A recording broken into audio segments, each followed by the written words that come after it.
A girl sits alone in her room. She plays with objects, stones, cups. This is the real world as Alice presents it. Ordinary, quiet, and filled with things meant to be handled. Nothing is symbolic yet. Nothing is alive. Then Alice falls asleep.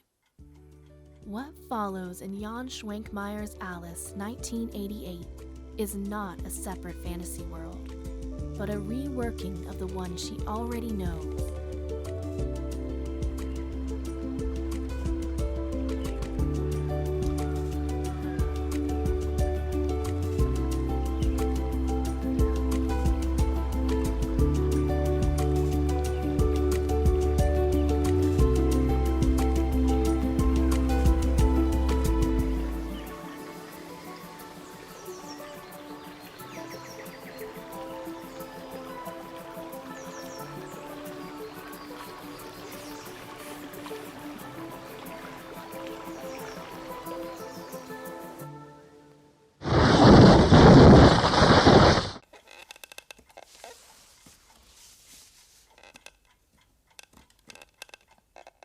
The film's creativity comes from how familiar objects are carried, from Alice's waking life into her dream, where they are reshaped rather than replaced.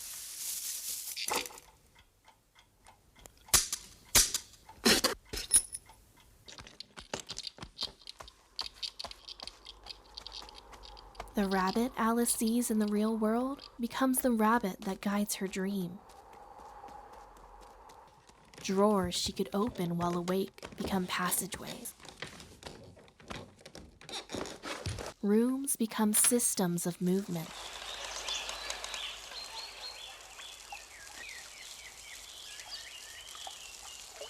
Instead of inventing new imagery, the film builds its dream logic from what Alice has already touched.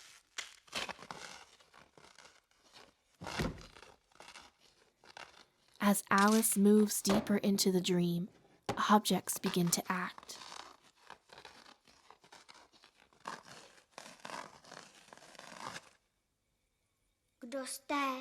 Dolls walk. Cards and animals behave like characters.